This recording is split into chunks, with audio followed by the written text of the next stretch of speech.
Disney. Movies that willfully open with motion sickness. In case you confused it with Vermont, the entire state is one big border with Maine, New Hampshire, Massachusetts, New York, and Canada, so this means nothing unless you specify the national border. If you own the beach property, right? Do you own the sand and the water? Tarantino doesn't get nearly enough for the reality that every car ride conversation post-1994 feels the need to be a discount Royale with cheese diatribe. Because nobody owns the water. Discount McLovin is only partially right. The land and wet sand remains in the public domain, while the dry sand on your property grounds is now yours. Of course, there are exceptions, but I'm still trying to work out why any of this is relevant, or what's that other word? Oh yeah, humorous. It's God's water. Giving the Christian subculture the idea for a liquid death competitor. They don't need any more ideas. The whole industry peaked decades ago with that Abercrombie parody shirt, a breadcrumb and fish. Stop trying, it is finished. Can you eat it? The whole bag? Accidentally including the approximate amount of drugs you would need to consume to properly enjoy this movie. Instead of sneaking the shrooms into the back, wasted teen number 2 holds the bag of contraband up high enough for the camera operator and state troopers to clearly see it. Mike, you didn't eat both those bags, did you? Nope, why would he have eaten the bags? That's a choking hazard, unlike the massive amounts of drugs inside them, which apparently are nothing to worry about. Is that the same car, man? Great question. These guys being high doesn't explain how they missed a cop car pulling a tenant down the highway, or it being able to hit an exit, double back, and rejoin the highway and catch up to them in this definitely not Mr. Fusion-powered DeLorean. Do I look high? Sir, you would look high if you were sober. Lick on it. Just lick it or something. I have no idea what they are talking about licking here, so I'm just going to assume that they are trying to get me to make a college girlfriend joke. And despite the desperation, I refuse to give them the pleasure, just like my college girlfriend. We're going over the border to Canada. Attempting any kind of border crossing while this high and in a vehicle that smells like it's running on 94-octane cannabis. What'd you say, man? Well, I said, yeah, sure. But literally what I said was, yeah, sure, sir. No, what you literally said was... Yeah, sure. The yes, sir didn't come until afterwards. Is it too much to ask a massively high person to stay narratively consistent?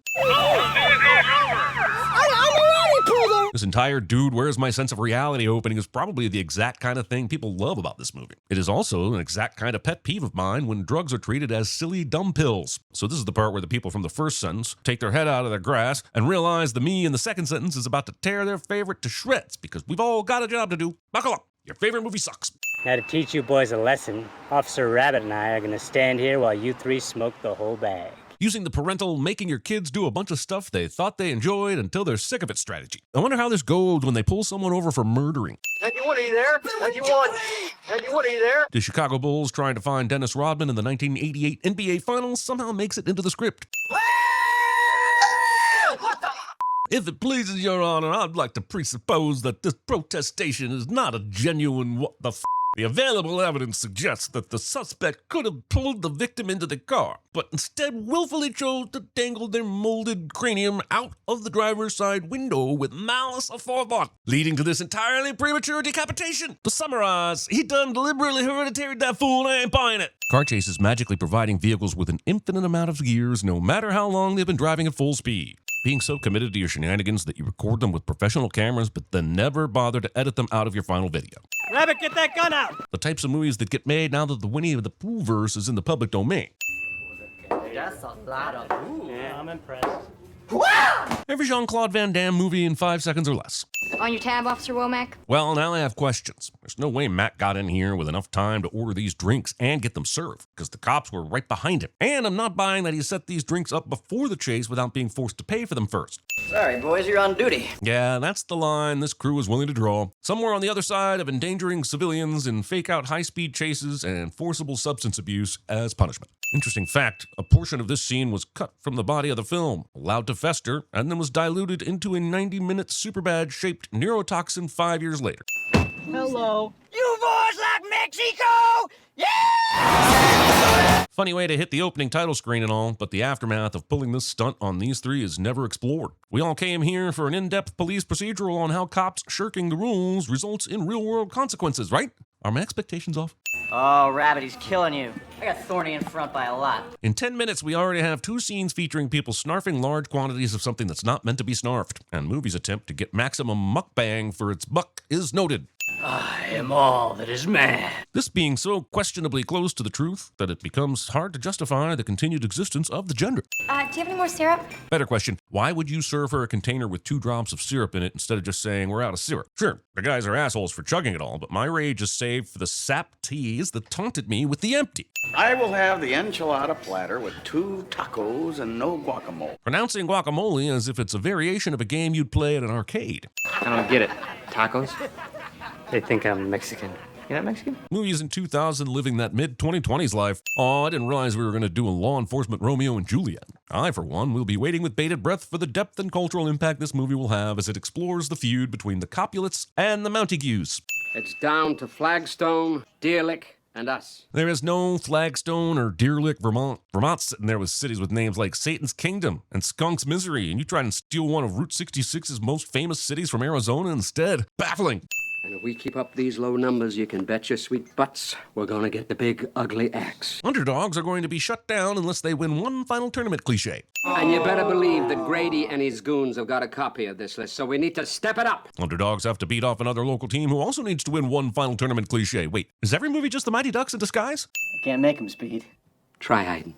2001, where the most biting commentary on our corrupt law enforcement establishment was excessive ticketing for speeding. Good times. Oh, hell!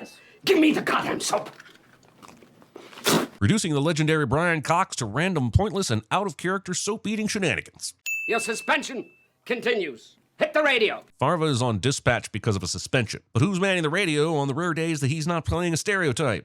Thorny did 6, but I think you can do 10. Starting right meow? If that was the case, then he could drop 10 or 20 meows before he even leaves the car. Come on, are you kidding me with this shit? That completely defeats the purpose. Sorry about that. Discount Jim Gaffitt. Holy shit. I could have sworn he said meow. Because he did. And his partner is clearly laughing on the other side of the vehicle. The only way this game is fun is if you can do it without being noticed. The second Hot Pockets here brought attention to it, the game should have been over, and the tally halted. I will not stand for a lazy round of cat game. Meow. The fact that he gets to 9 and then goes back for one final meow, which is literally just a meow, is flirking hilarious. However, this guy didn't even ask what he was getting a ticket for. Weirder still, since the troopers turned up after the local cops had already pulled him over, they don't know what they're ticketing for either. So you heard something funny about how you got suspended. Something about a school bus full of kids? Oh, you heard that, did you? Let me tell you another funny story, New Jack. I'd settle for hearing the first funny story. I seem to have missed it. Well, I'll be damaged if Mr. Rich didn't pull out his cigarette lighter right there and light that award on fire in front of everyone. Charlie Rich didn't set the award on fire, he set the card which held the winner's name on fire. Which is, of course, the most important part of the story, right? Little known fact in the digital era, cassettes were made of a casing entirely composed of gasoline extract. This started as a way to help churches burn Satan's music in the 80s, and by the time the Satanic Panic ended, the production processes were too entrenched to shift to non-flammable material. No one seems to care that this pig appears to be entirely out of uniform. The movie apparently audited courses from the Marvel Online School of how to cut every 2 seconds to make things appear more interesting than they are. Also, no one will be seated as the second cop fight in 20 minutes, testosterone's on for all the sometime. But you go ahead and get into a battle royale with the locals at a crime scene. Who took this picture, and how did no one see the press arrive? This plot can make entire news articles immediately appear out of thin air. Also, it's weird that this headline is about the Vermont cops getting into a fight when the article itself is about a sculpture competition in California. I mean, a murder on the highway. I'm not sure whether or not it was near the highway has anything to do with jurisdiction. That would be more a question of authority and practice. And even if the state ceded jurisdiction to a local force, that doesn't supersede their ability to control their own ongoing investigation or take back elements of the process. It's something I definitely didn't just copy off a quick Google search. This is not my locker. Sorry ass local cops. Ah, yes, the very normal youth basketball practice of making sure the kids of the state cops are on one little league team and the local cops' kids are on another. Also, how small is this community that every cop from the Spurbury Department and the state troopers have some kind of vested interest in this f***ing little league game? Hey, congratulations. You're the 1 millionth person to say that to me. Counting the number of people who say something about you. You don't see me out here counting how many people have called my channel a glorious testament to the power of satire and a movie culture that needs to be pulled out of its own ass, but I'm willing to start counting if it happens. Move that gigantic cotton candy. God damn it! How's the view from Sugar Heaven, bitch? I'm not saying this cotton candy bit isn't funny. I'll start over. I'm not only saying this cotton candy bit isn't funny, I'm also saying this prank ends the second most humans get the giant cotton candy, and they just throw it away or share it with a bunch of people. The only reason this idiot just holds it is so the movie can pretend like the prank is funnier than it is. Listen, you seem like a really nice guy, but I just don't date cops. Me thinks the lady don't protesteth too mucheth about the thingeth she end up doingeth. This graffiti that probably says something about a training brawl, but the cinematographer framed out the T, so now I'm just wondering if we're about to get the frog scene from Magnolia, but with ladies' undergarments. And the fact that we don't is a crime against the art of cinematography. The stories about us are mostly lies, really. Except for the one about how we pulled over AC/DC's bus and then they flew us down to Jamaica to party with them. Making this movie instead of that movie and not calling it Super Troopers Highway to Hell. Letting your audience know how you really feel about them. Was this jack off doing? Trying to pull him over? Being a cop and not realizing that lights and sirens are usually involved in the pulling over practice. Next time this kind of thing happens, I want you to stop, take a deep breath, and pull your heads out of each other's asses, would you? This is terrible advice. The breath should obviously be taken pre-insertion. This truck was moving a huge amount of drugs, so why did discount Steve Austin just abandon it? Surely that's got to be worth knocking off a few highway cops, right? Especially when you have an entire police department on your side to back you up. Feels like this truck was abandoned for our benefit and not the drug runners. Movie cuts out the part where Thorny uses the blade in his hand to open the box, so it looks like he just grabs the box and everything falls out onto the floor, as if a drug runner didn't even seal the product it was running. Editing is important, film fans. Enhance. Enhance. Enhance. Leaving the zoom and out of the cliche. Don't come playing in our yard if you aren't willing to mow the grass, Thorny. Bunty soap? Fake soap company. Meaning the drug runners still went to the effort of putting actual bars of soap in with the reefer? As if the cops would search it to see a few bars of soap and think, well, I guess these giant bags of weed just slipped in here, because this is legit soap. What, plastic fake? Decorative fake? What? No, like they don't exist. Super Troopers will flirt with the amazing wordplay you'd find in the likes of Airplane, but it always comes off as Arrested Development instead of full-blown conviction to the bit. These, bales of pot, they have that red Johnny Chimpo sticker on them, and that dead woman in Winnebago had the same logo tattooed on her back. The plot in this movie operates as if it were written by an 8-year-old with the short attention span who just dumps new information out when he wants to move on. And yet, none of these police officers will become Axe Cop to make it worth it. These, bales of pot, they have that red Johnny Chimpo sticker on them, and that dead woman in Winnebago had the same logo tattooed on her back. Let's walk this out. This dead drug runner was so into their branding that she got a very visible tattoo of the very monkey they slap on their product. A tattoo that would immediately link her to said international drug smuggling operation. Better still, when she's killed, her body is just abandoned for any old cop to find and make said connection. Sure is nice when all the police work does itself, isn't it? Was there any marijuana on that Winnebago? You were in there for all of 60 seconds, 10 of which were spent escaping a pig. You have no clue what was in that Winnebago. It's really funny, Cap. It's Afghanistanimation. Going with this instead of Afghanimation, or Animation Stand, or making a funny movie. I'm thinking we need as much police as we can get. As many police, Mayor. Many is for countable things, whereas much is for things that can't be counted. For example, there are so many times during this movie I've wanted to peel my fingernails back instead of continuing to watch it, as opposed to, there is so much silence present after jokes in this movie that I'm starting to question if humor exists anymore. See? Simple. I got a Porsche, Brown, Washington plates, 8. Donna, Peanut, Eunuch. Movie makes a hilarious joke out of the troopers making up any old words for the phonetic alphabet, as if that isn't how the actual phonetic alphabet works anyway. Does she have anyone over that maybe you call Uncle? Like Uncle Fred? Uncle Fred? Who's Uncle Fred? He's this pretty bird on TV. Let's play a game of Find the Humor. Where is the humor in this scene found? Is it in the father asking his son if his significant other is sleeping with other humans? Is it in the fact that the son would name drop an Uncle Fred who turns out to be a bird from a television show? Is it maybe that a group of friends made a movie with their comedy crew and people respect the effort and want to give it grace more than they want to admit how much of it is full of this kind of inane and pointless filler? Hey, we found the humor. Roger, checking. Pressing random buttons on the keyboard and filing that under doing your job. I've got that corner of the market covered. Thank you very much. Fans of Super Troopers and edibles in general will be well aware of this fact. But the song playing out of this car is the delightful to say Biddy Body Biddy Boo by Bubbles. I point this out purely so that you will look it up and have a thoroughly pleasant 6 minutes. Is there maybe something I can do for you? Or maybe my wife? Having so much freedom to think of so many different ways to make police stops hilarious or interesting, and going with the Family Feud #1 cliche answer of offering a cop sexual favors to get out of a ticket instead. Perhaps some spanking and cuffing. is nada. Germans be horny Euro trash freak cliche. Look, kid, on any other day I'd step in here and show you how to swing, but the car is stolen. Cop blocking because you don't know how to play Grand Theft Auto correctly. Also, interesting to see that the potency of the power of boners only stretches to speeding tickets and not stolen cars. Noted for future encounters. Get back in the car! Why was he able to get out of the back of the cop car in the first place? In this shot, the nice German lady is bent over the hood of the car. Yet in the very next shot, she has switched positions and is on her back. Took me a few dozen rewatches, but I'm confident I am correct about this fact. Well, around my house, my wife knows to refill the TP. I'm not your wife's my. No.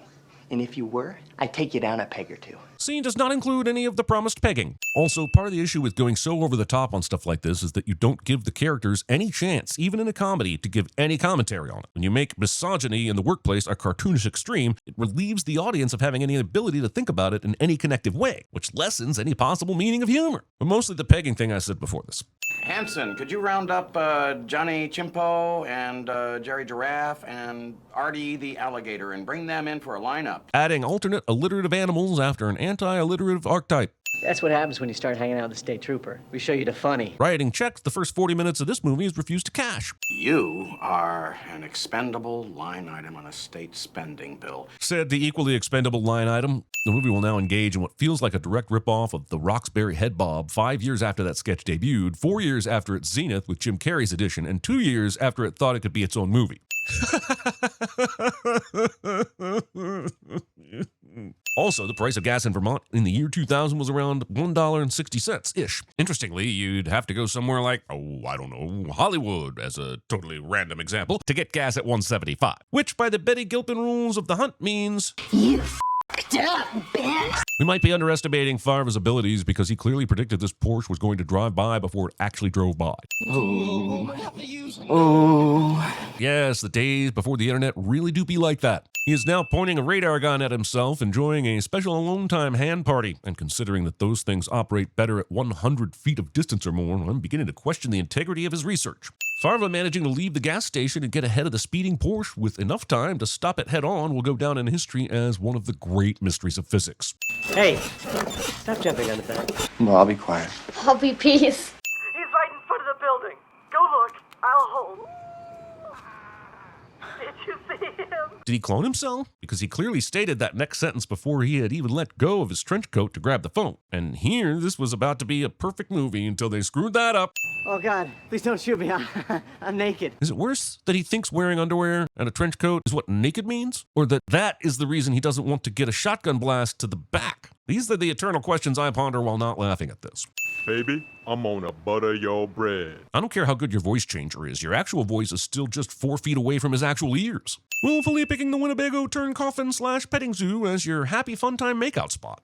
Wow, what is this? It's called a plot convenience. It's when the power of boners accidentallys itself into a clue about the drug case that has taken up a full 5 minutes of the first 50 minutes of this movie because story. Rabbit, you couldn't have picked a worse time. Implying there's a better time to be a police officer joyriding around the highways in a stolen Porsche. I'll believe that when we turns purple and smells like rainbow sherbet. Painting yourself into a corner where you base your beliefs on the necessity of inspecting the look and smell of every one of your Mac, you and Foster check out the truck stops and find out what you can about Gallicanucas and Bunty Soap. I think now is the time to finally put some legwork into the obvious connection we found several days ago.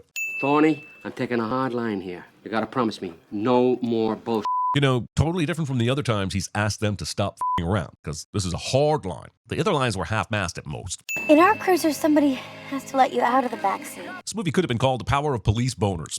Look, you're a super cop. You should know this. Not referring to him by his original name, Police Story 3. We can't take our car until they replace the door you, for no reason whatsoever, removed last night. There will be no explanation for how Foster managed to manifest all the tools he'd need to dismantle a police car door while stuck in the back seat of said police car. I'm just saying, it is mighty suspicious that there's no video evidence to that effect.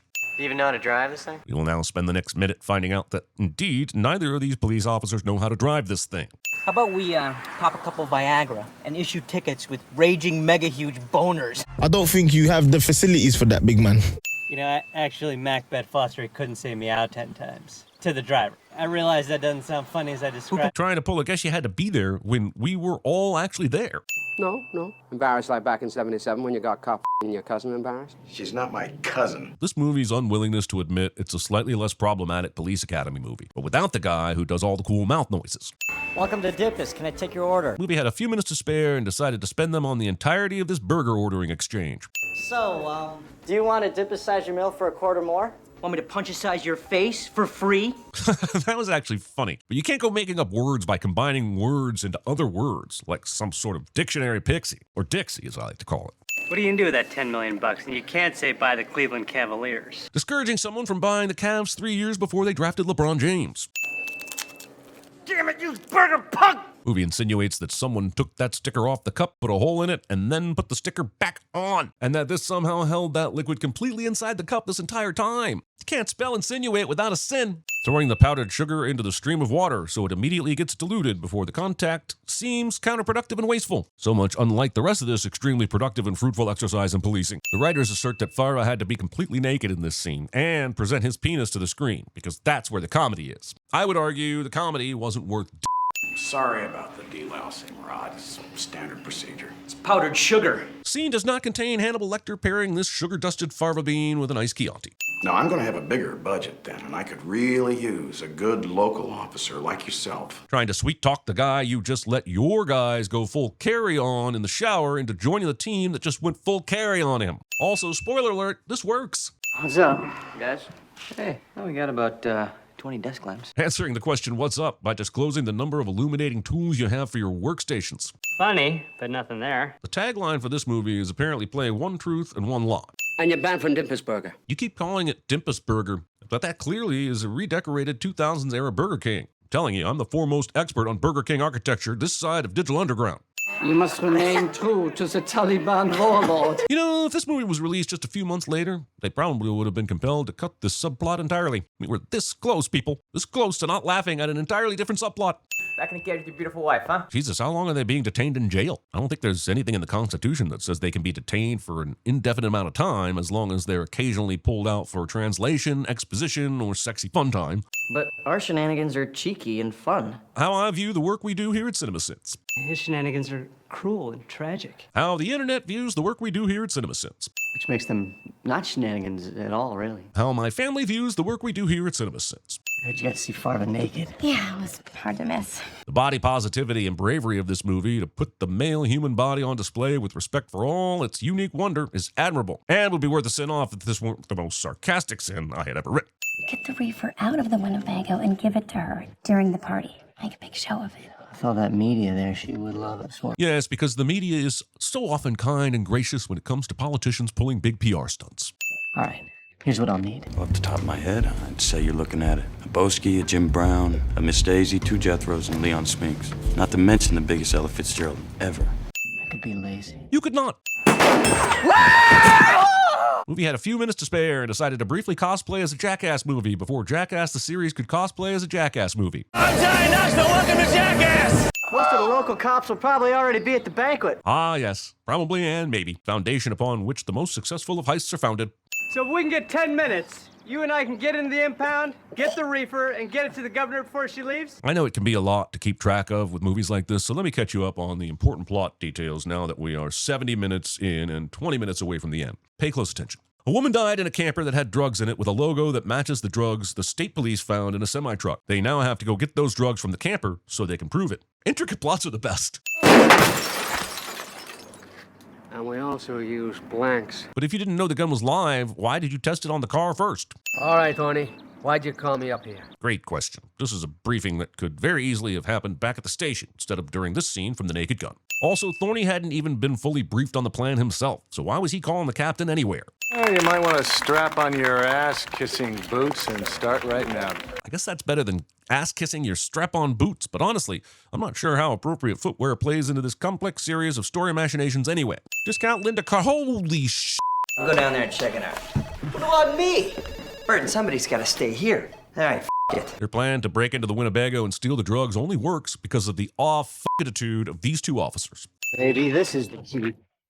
I mean, no offense, bro, but when did you become a cop? Thorny would be excellent at anything is more likely than Foster suddenly being competent since. He's the bear.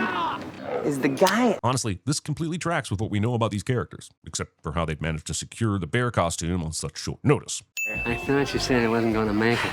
Sounds like you really could have made that happen by giving him some kind of menial task to do back at the station. Hell, you literally could have told him to sit down and do nothing. He'd have f***ed it up, but at least he wouldn't be here. The movie you want to revisit as badly as an episode of Hemorrhoids is almost here. This summer, don't miss Cocaine Bear. Also, neither this movie nor the police department within this movie had the money and resources to pull off a realistic-looking bear for this faux forest fornication. Why is anyone here pretending like this is real when we can all see with our eyes that he's humping a county fair carnival prize? Extras who are a bit too extra. Wanna go punch for punch? What it feels like to analyze this movie in 2026. Oh, the movie's got a split screen during an exciting heist because it thinks it's Soderberghian. How adorable. Including 2 emetophobia triggers in your split screenage. You were kidding. That's a lot of hooch. Calling marijuana hooch when it has so many other amazing nicknames that aren't usually meant to indicate alcohol. Could have dropped the term jazz cabbage and gotten your second sin removal, but here we are. Your own local police chief, Bruce Grady, has made yet another astonishing breakthrough in our state's war on drugs. The fact that these guys drove the entire way here without checking or prepping the bags for this moment, so we can all be surprised by this twist, is an affront to the usual level of believability this movie has displayed thus far. Did they put one of these in every bag, or did they just get lucky that this was the bag Thorny decided to open? I did not show Brady the Those stash. bags of grass represented a bond of trust Foster. between us. Asking me to buy into a third act sudden conflict cliche when I never bought into the first 2 acts of 2 characters with zero chemistry pretending to be in a romance cliche. Because you crapped on my heart. Skip! Get it through your head, fish dick. Yo, that is messed up, yo. I am not gay, and I sure as hell ain't no fish. If you were my son, Mac, I would have smothered you by now. Brian Cox is not saying this to Kieran Culkin in this scene. Why are you wearing that uniform in my station? Farva is dumb, like Homer Simpson level dumb. But believe me when I say, his choosing to change into this uniform at this station, in this moment, is not about his stupidity. It's about a movie that didn't have time to come up with a more satisfying way for them to find out he was the mole, other than the complete idiocy that is him already having this uniform and deciding to wear it now.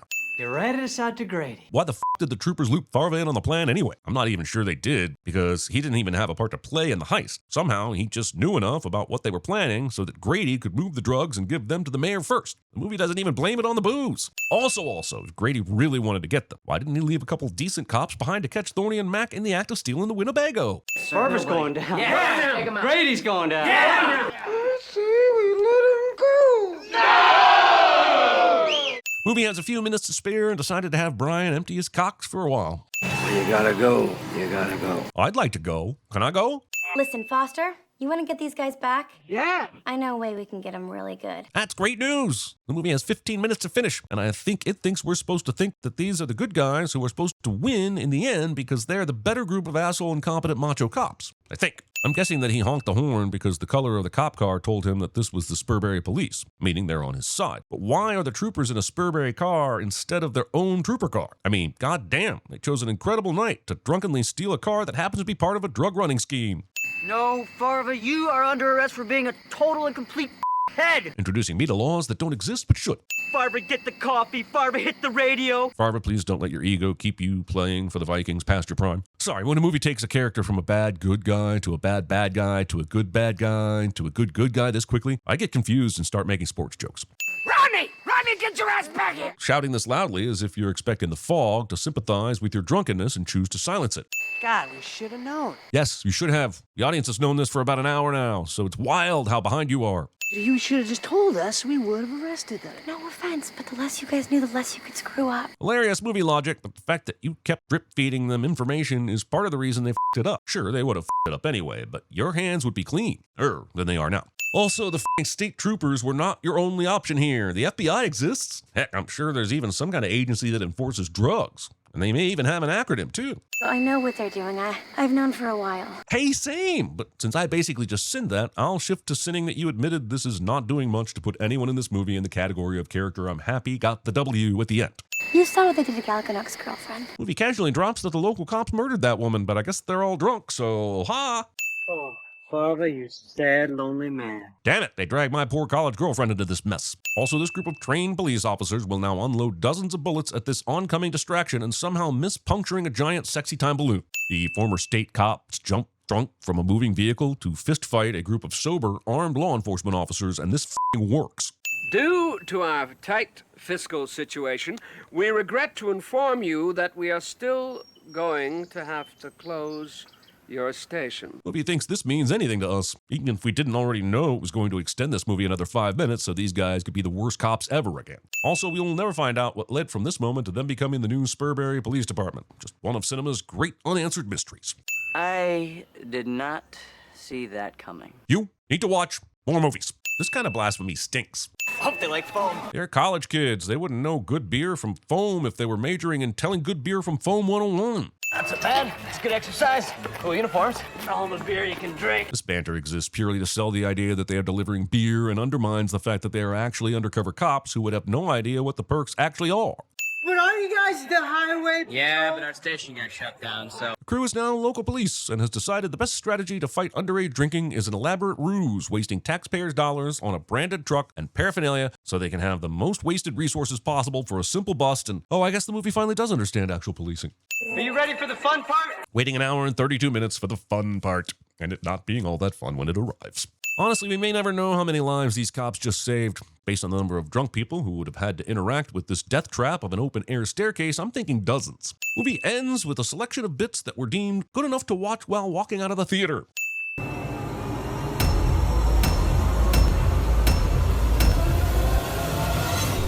Most importantly, it is about procedural correctness in the execution of unquestionable moral authority.